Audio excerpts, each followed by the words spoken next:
Hello അസ്സലാമലൈക്കും. എന്തൊക്കെയുണ്ട് എല്ലാവരും വർത്താനങ്ങളൊക്കെ സുഖം തന്നെയല്ലേ? അപ്പോൾ ഞാൻ കാക്ക ചായ കുടിക്കാൻ പോകുന്നതൊന്ന് വീഡിയോ എടുക്കുക കേട്ടോ. കാക്ക 4 മണിയായ ഇവിടുത്തെ ചായയും ബിസ്ക്കറ്റൊക്കെ കുടിച്ചിട്ടോ എന്നിട്ട് കടയിലേക്ക് പോവുകയാണ്. അപ്പോൾ ഞാൻ അതൊന്ന് കാണിച്ചു തരാം കേട്ടോ. അപ്പോൾ അതാ കണ്ടിട്ട് കടയിലേക്ക് പോകുക കേട്ടോ ചായ കുടിക്കാൻ.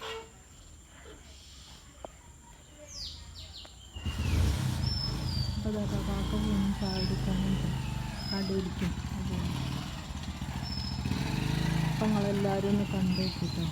കണ്ടിട്ട് ഇഷ്ടമാകുമെന്ന് ഒന്ന് ലൈക്ക് ആദ്യം ചെയ്യട്ടോ. ലൈക്കും സബ്സ്ക്രൈബും കമൻറ്റൊക്കെ ചെയ്യണേ. അപ്പോൾ അതാ ഒന്ന് നോക്കട്ടെ. അപ്പം ഇനി കുറച്ച് അടുക്കച്ചാൽ വളർന്ന് കാണില്ല, കുറച്ച് അങ്ങോട്ട് എത്തിയാൽ കാണും. ഇവിടുത്തെ ചായ കുടിച്ചാലും അവിടേക്കും പോകും ചായ കുടിക്കും. അപ്പോൾ അതാ കാക്കും ആരും കൂടെ പോയിട്ട് അപ്പോൾ നിങ്ങളെല്ലാവരും കണ്ടിട്ട് ഞാൻ പറഞ്ഞ പോലെ തന്നെ ലൈക്ക് ചെയ്യാതെ പോകരുത് നോക്കണം.